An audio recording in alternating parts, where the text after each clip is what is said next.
I just didn't want to record all the other stuff. Okay, let's talk about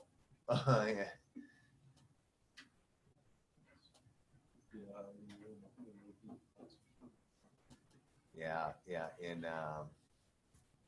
In anatomy and physiology, you have to sign this paper to talk about anything about human sexuality. So that's what's that? Okay, great question. All right. So let's talk about how to take notes. I have, over the course of 27 years, flip-flopped 1,000 different ways about like how to take notes for stuff. I will give you every single one of these things, okay? Every single one of these PowerPoints will be available to you.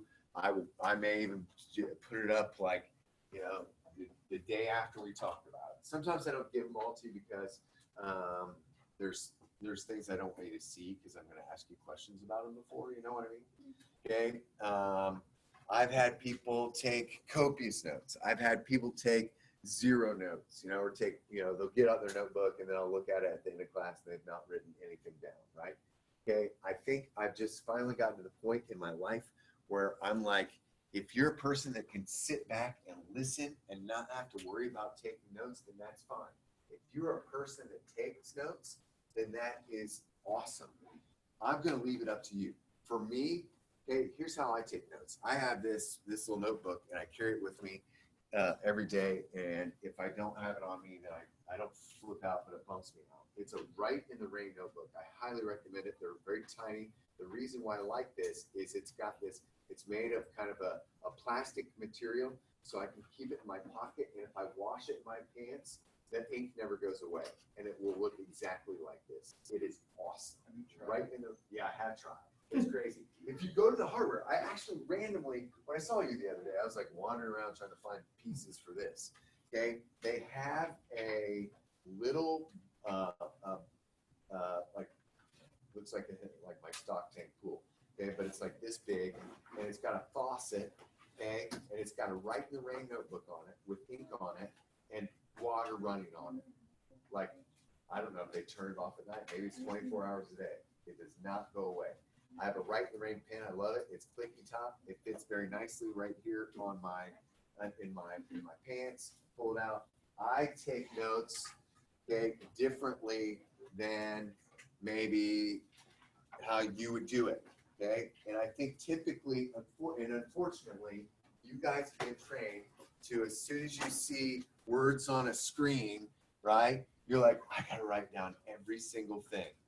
Don't do it, okay? I'm begging you, don't write down everything, because here's what's gonna happen next year.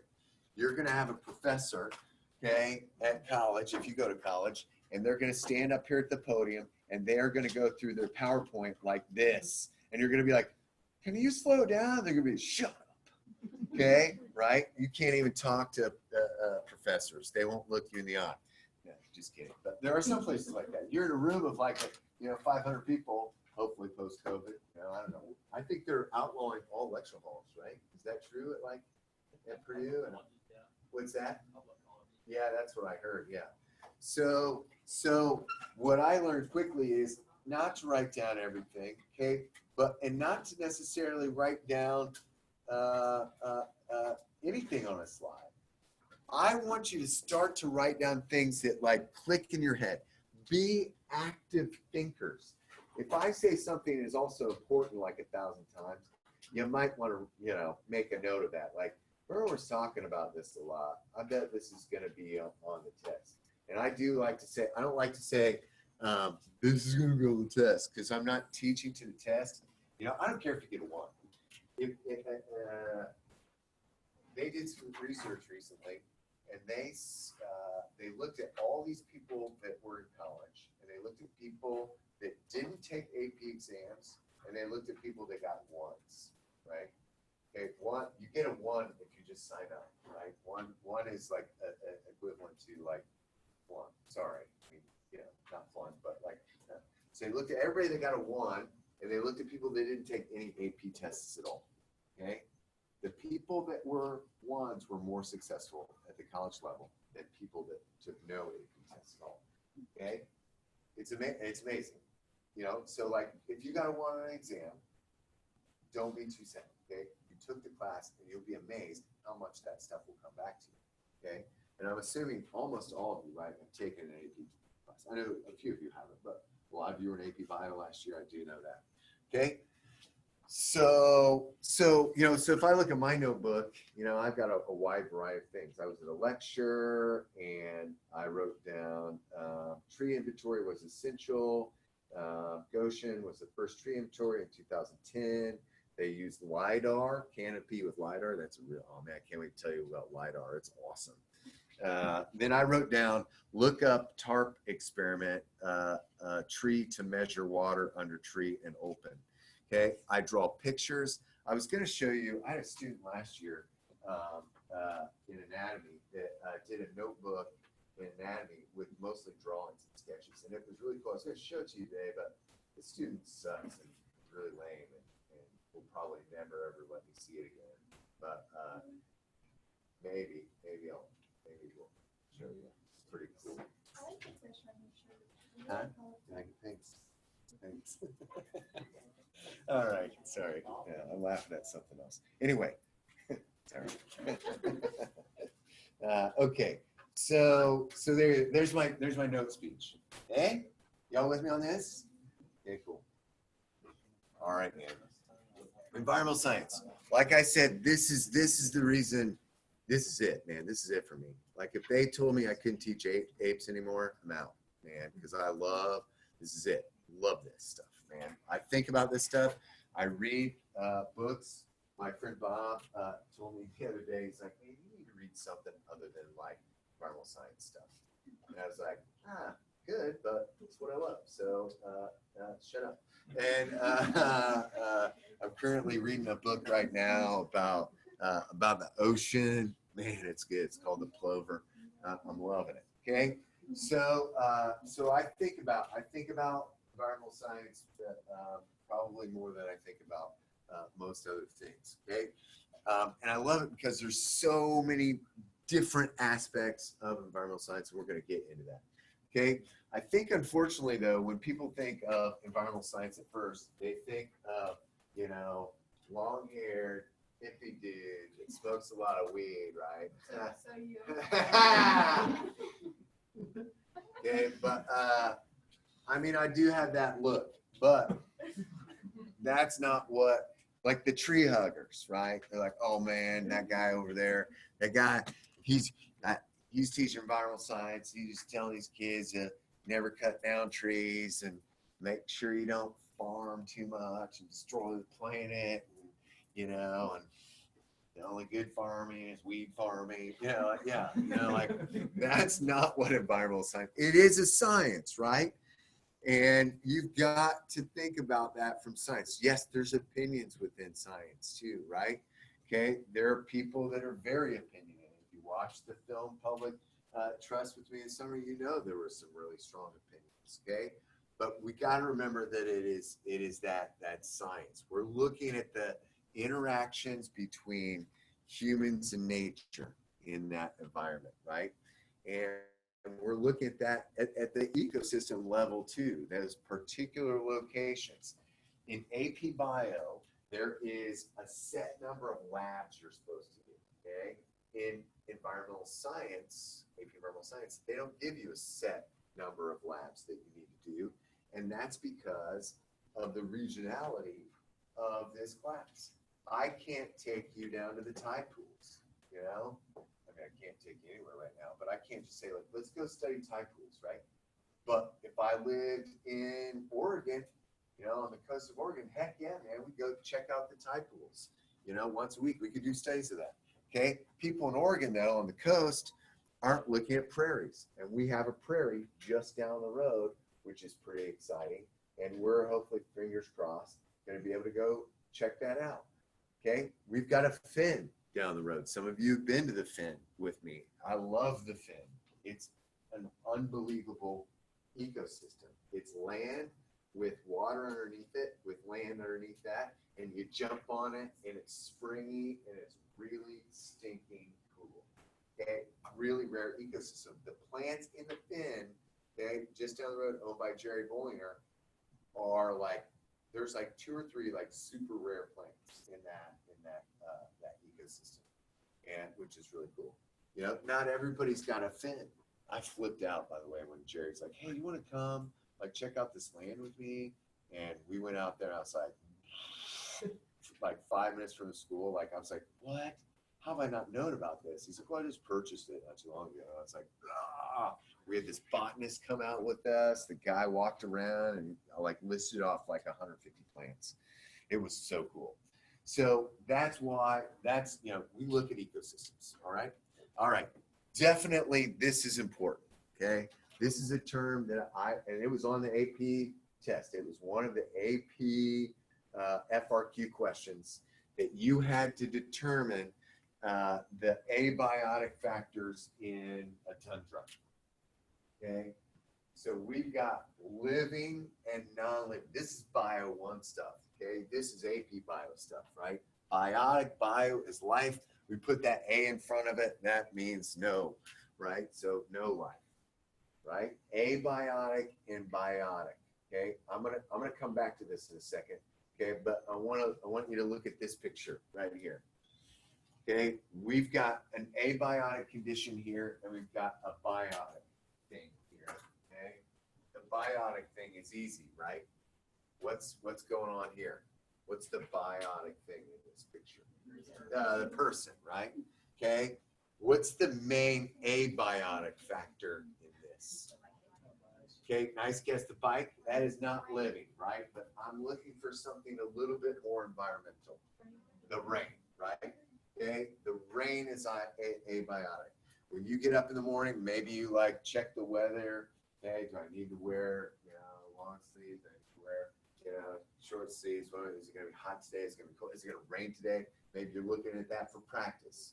Okay, ooh, 3 o'clock, looks like rain. Maybe practice maybe against. Okay, something like that, right? Okay, that's an abiotic condition, but rain, precipitation is huge. That's key when we're talking about the environment. Okay, what's going on here? Well, that deer is forgot about it. Yeah, the deer's dead, or elk, or whatever it is. We got that wolf. Okay, so that's a predator-prey relationship. That's a biotic relationship, right?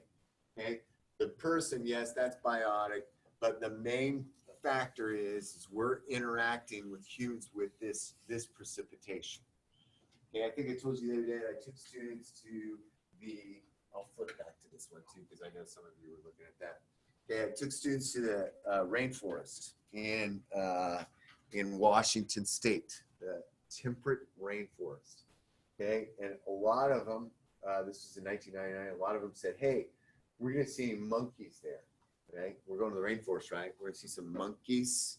Okay, are there monkeys in the temperate rainforest? No. Why no monkeys? It's cold. It gets really cold, right? Okay, and why else are there no monkeys in the temperate rainforest?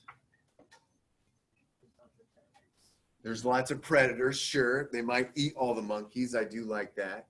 Okay, there's another reason, more concrete reason why there's no monkeys. Huh? Only the zoos. Yeah, that's right. Yeah. Why are they not here though? It's like that nature. Look at this tree. It is. Look at the way it is, right? It is. Maybe you want to be. All right, he says like something like it's like a oak, and I know this because of the way. Oh yeah, yeah. It's an oak. I know it because of the way it is, right? Right. Yeah. No, there's a reason why we don't have monkeys. Okay, great question. Too wet. That's indirectly true. Too wet is indirectly true. But like think about the rainforest in like Costa Rica. So I went to Costa Rica in 2005. I'll tell you the story later. But every morning, 4 o'clock, howler monkeys in my window, screaming at me, waking me up. And it rained every single day there. Precipitation is huge. So yeah, I can see where you're going with that, but rain isn't like affecting the monkeys. Yeah. Bringo. Okay, there's no food for them, right? There's no bananas for the monkeys, right? There's no food for those monkeys. Why is there no food for the monkeys? The bananas really only eat it. Because it's what? Okay, it's too cold for what? Yeah, the plants, right? Okay, can we grow avocados in Indiana? All right, there's no avocado trees. We could grow them a little bit in our homes, right? You know, if in a greenhouse in the right conditions. But you plant an avocado tree out in, you know, your yard, you're not going to have an avocado. Oh, by the way, Maggie, you're going to have to tell your sister this. I still have. She took a lemon seed from a lemon, like from a restaurant. Okay, put it in a milk carton full of soil and gave it to me. It was like this big. Okay, I think it was when she was in maybe a junior. It's now at my home, and it is this tall. It is amazing. Yeah, it is. I'll take a picture. I'll send it to you. It is so cool. It's amazing. Okay, not yet. Let's see. Let's see if I get some minutes. Right? It's a. I can't believe it's still alive.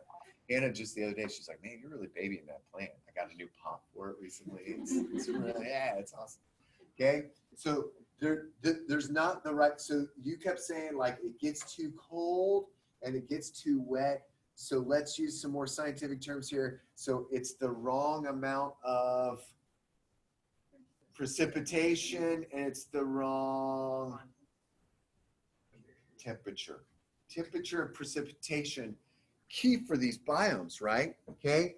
If we don't have that abiotic condition, right, of temperature and precipitation, it's not gonna work, right? Okay, think about like, I mean, it's kind of a cheesy example, but koalas, right? What do koalas eat? Eucalyptus, right? That's it. That's all they eat. They're specialists. That's all they eat, okay? Do we have a lot of eucalyptus growing, you know, here? No, because we don't. Where do you find koalas besides the zoo? Australia, right? Trip on the Bobby. Man, Steve Irwin, R.I.P. You guys know Crocodile Hunter? Oh man, you ever watch any of those old shows? That guy's crazy. Oh, recently saw a TikTok where somebody was like had like the stingray and he was like flipping off the stingray. It's like, this is for Steve, right? Because he was like filming and the stingray like stuck his barb in his chest and he died. You can YouTube it, you can watch him die. I mean, it's horrible. I watched it. I mean, it's not like he's not like say goodbye to my kids, but there was like franticness. Yeah, they were filming it. Yo. Speaking of that guy, I started watching Grizzly Man. Oh. Yeah. Man, isn't that crazy? It's insane. Yeah. It is insane. Yeah. Well, did I show you that trailer last year or something? Yeah, you did. Yeah. In Anatomy. Yeah. Oh, because we were talking about the sympathetic, parasympathetic. Yeah. Sorry. Here we go again. Getting off. All right. So once again, environmentalist, that's the person who may participate in like environmental action. So you may not be an environmental scientist, but maybe you like want to save the river, okay? Or maybe you want to like save the boundary waters from the Pebble Mine. You're not a scientist. Maybe you're just a person that works, at CVS, but you like stinking love the boundary waters. So you're going to contribute that money, okay? You're gonna maybe go to the White House and say like, hey, please save the boundary waters, okay? That's the environmentalist, okay? But when we look at environmental studies, that takes time, okay? When we get into climate change stuff, okay, and I'm gonna show you some climate change stuff here in a few minutes. What time are we out of here, by the way? No! I just want this class to be like all their classes 20 minutes. This class, like, hour and a half. I'm sorry. Okay. When we talk about climate change stuff, that's like for a long time, okay? And a lot of scientists, okay? It's not like somebody that's in their basement. They're like, man, it's getting hotter, right? I mean, we're doing like long-term science. Okay, let me give me like one more minute here.